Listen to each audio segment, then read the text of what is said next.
ikaw, Ems, kapag nakakarinig ka ng malnutrition, ano yung una mo naiisip?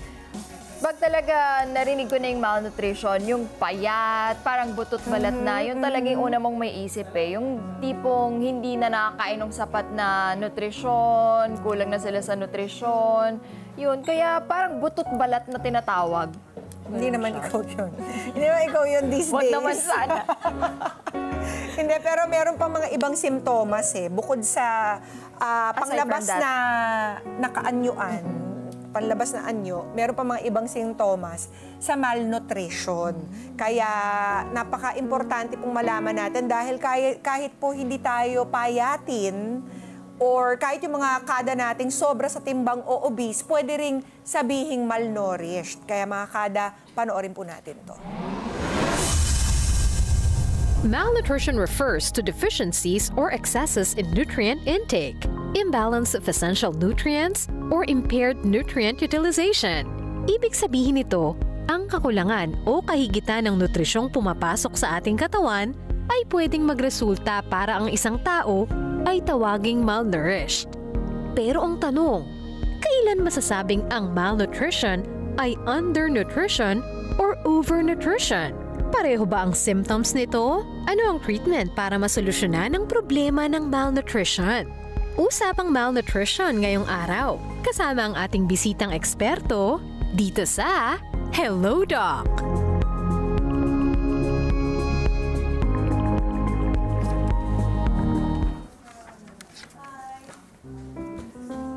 Para po ipaliwanag sa atin kung ano ang causes, symptoms at treatment ng malnutrition, makasama po natin si Doc Ivan Kenneth Zapanta. Hello, Doc. Welcome. Hello, good morning. Doc. Good morning po, mga kada. And napapanahon po kasi Nutrition Month po ngayong July. Oh. So talagang kailangan may awareness po tayo sa malnutrition. Okay. Doc, kamusta ba? Unang-una, ano bang ibig natin sabihin kapag malnutrition ang pinag-uusapan natin? Okay, so ang malnutrition kasi, tama yung sinabi nyo kanina na yung mga butot balat, no? So yun yung mga undernourished. But actually, tatlo kasi yung kinds ng malnutrition. So meron tayong underweight, no? Overweight, and yung micronutrient deficiency. So tatlo siya actually, no? So pwedeng masabing malnutrition yon kasi pag sinabing mal, ibig sabihin mali. Mali ang nutrisyon. Oo.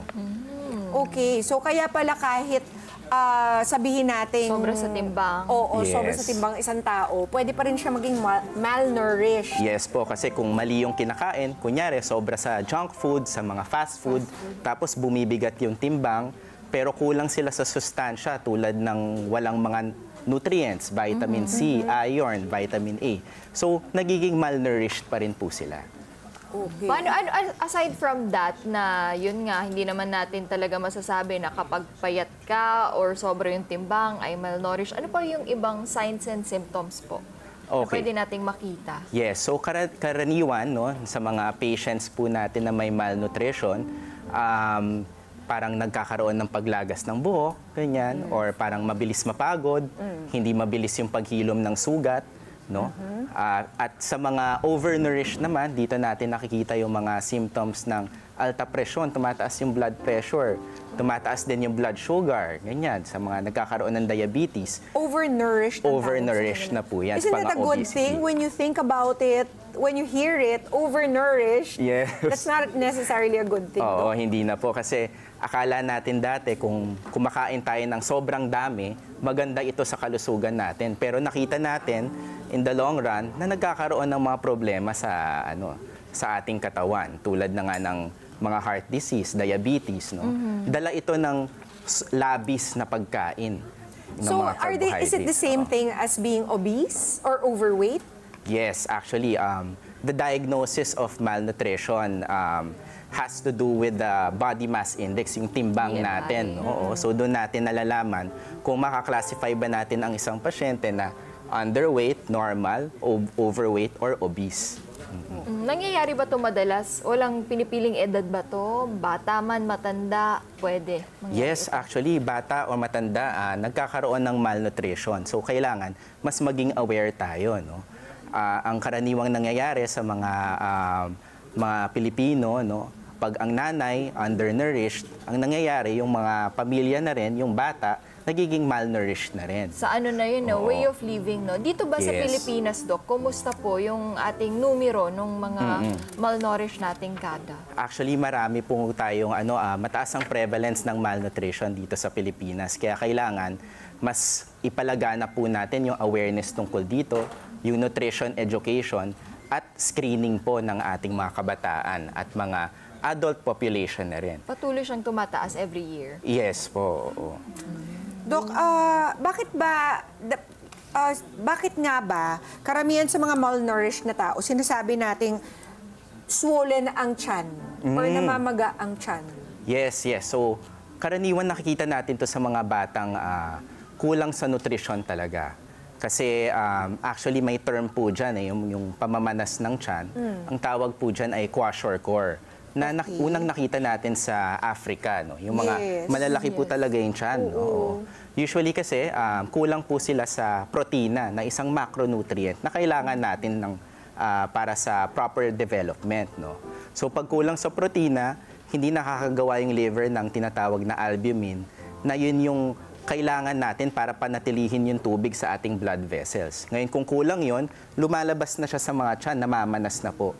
No? So, yun yung dahilan kung bakit nagkakaroon ng mga pamamanas yung mga bata natin. So, hindi parang kumakalat parang nandun lang, naiipon lang siya. Yes, oo. So, mas dahil kulang sa protina, puro carbohydrates yung pinapakain usually. Speaking of that, proteins, carbs, ano ba dapat yung nutrients na tinitake natin, na kailangan natin para hindi tayo maging malnourished? Actually, madali lang yan. So, kailangan balanse po yung kinakain natin. So, ibig sabihin, dapat nakukuha natin yung carbohydrates, proteins, fats in correct amounts. No? So, hindi sobrang labis, no? At hindi rin kulang.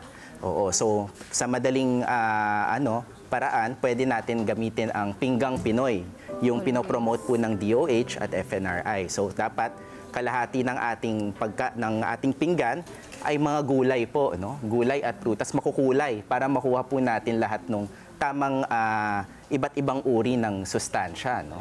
Tapos 1/4 doon would be our whole grains, mga rice, no? So dapat 1/4 lang ng plate. Okay? Tapos yung sa huling quarter naman, doon yung mga lean proteins natin. Okay? Karaniwan kasi nangyayari, kalahati ng plato o buong plato, puro kanin. No? So, doon nagkakaroon ng overnutrition na sinasabi natin. Ang problema, Doc, syempre sa ating mga kada, minsan, wala naman silang pambili ng mga, di ba, mahal. Parang para hindi sila magutom, ang pantawid nila ay yung madaming rice, konting ulam, tapos mamaya magtitinapay pa. Opo, so tama yan, no? Nangyayari yan sa atin, lalo na sa mga yung mga mabigat talaga ang trabaho, no? Factory worker, yes, no? mga factory worker, construction worker. Oo. So, kailangan talaga, ang Nutrition Month theme ngayon is actually food security, no?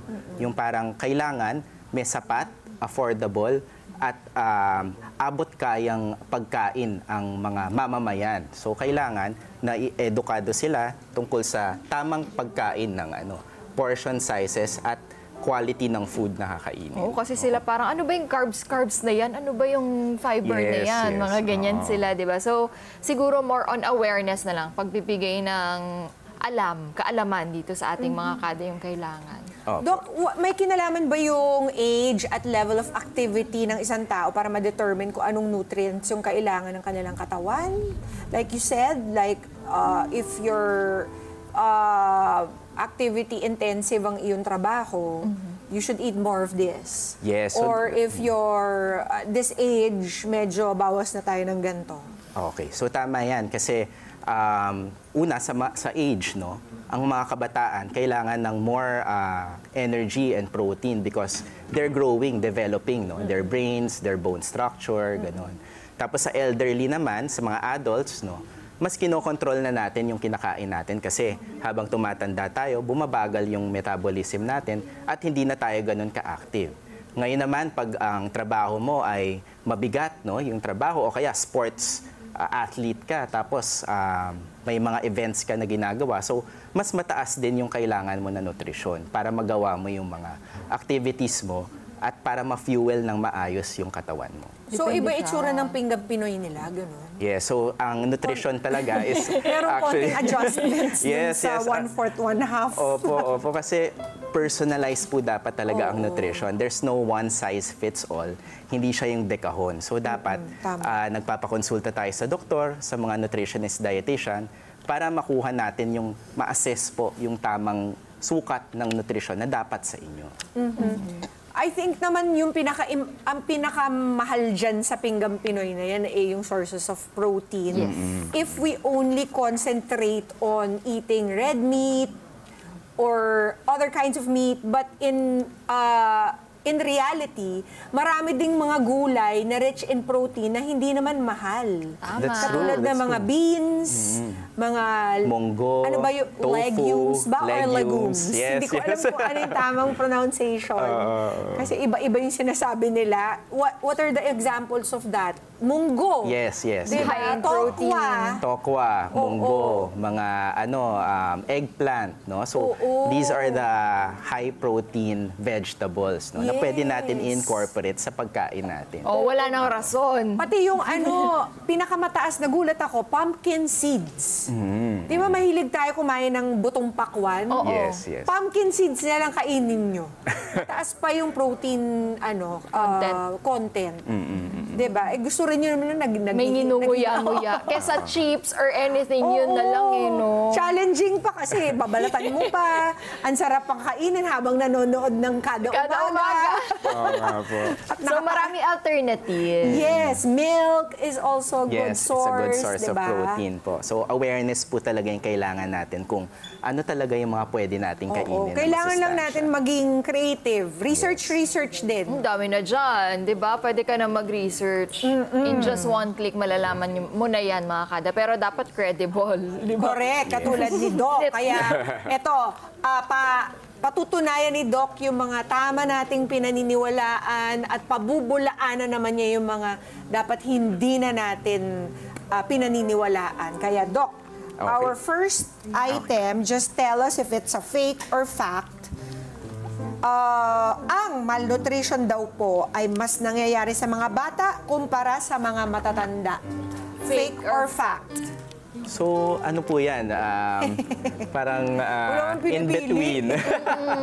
Kasi actually, anyone can be malnourished. No? It actually depends kung yung sa upbringing, no? Kung if you were raised in a household that's your parents are with lack of nutrition education and malnourished din sila, then most likely magiging malnourished din yung mga bata, no? So it doesn't choose an age. So anyone, if you're overnourished or undernourished at any age, pwede pa rin magkaroon ng malnutrition. Siguro what they mean to say lang is, since yung mga bata, mas mataas yung activity level, parang mas marami yung kanilang kailangan Opo. na nutrients.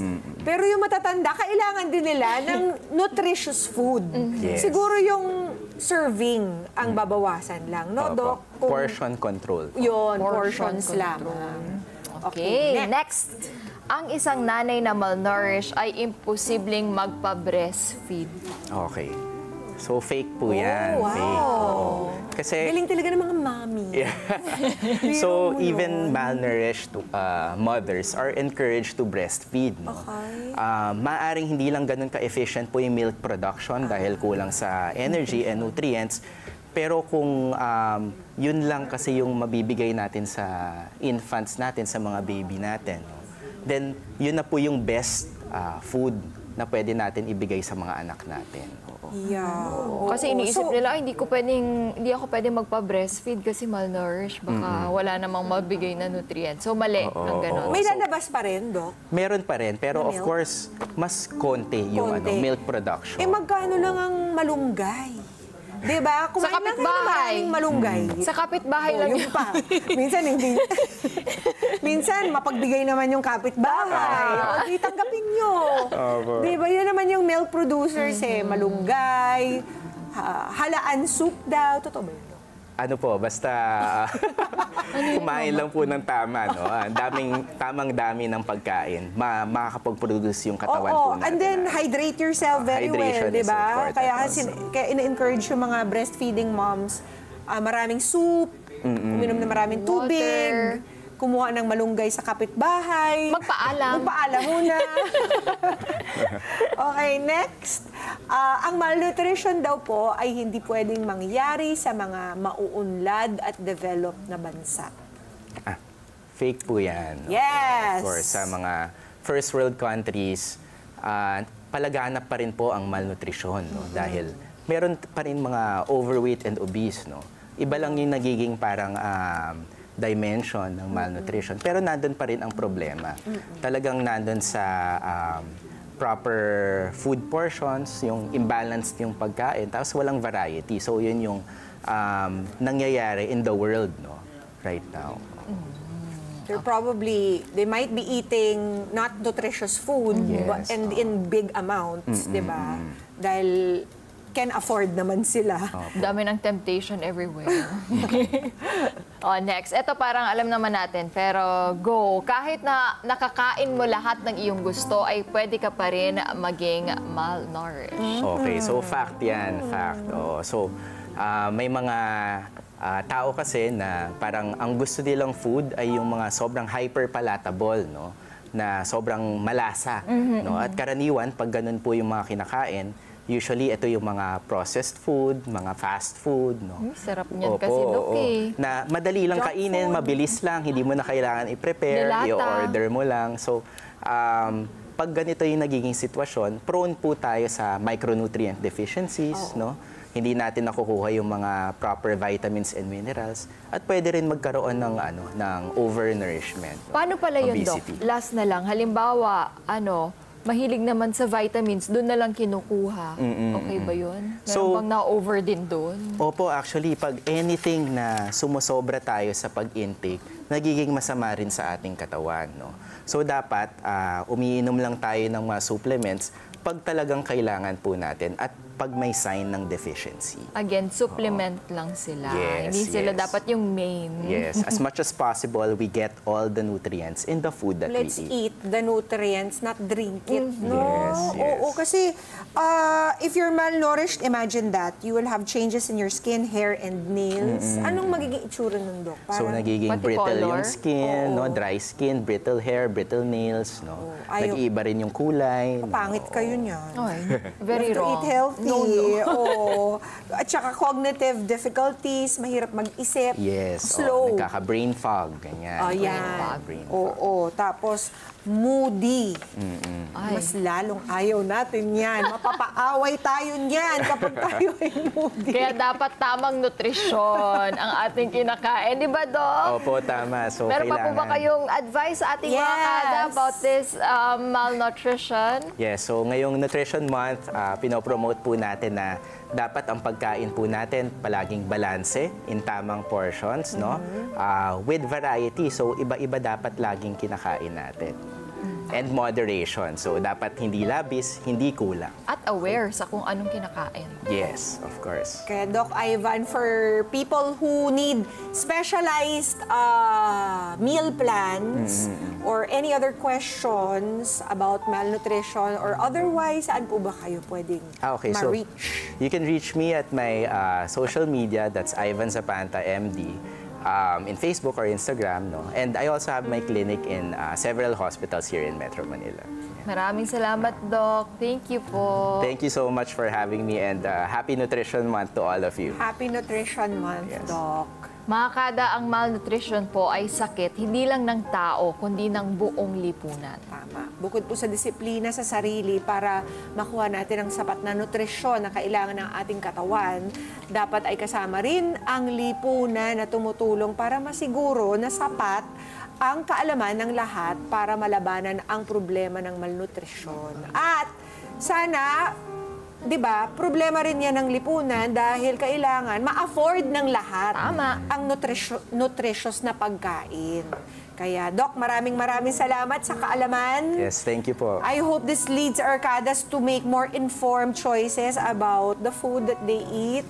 Kasi some food, it's supposed to be fuel for your body, but other food, it's poison for your body. Kaya piliin po natin ng mabuti kung anong mas type natin, di ba? Let's get together. Sunday 25.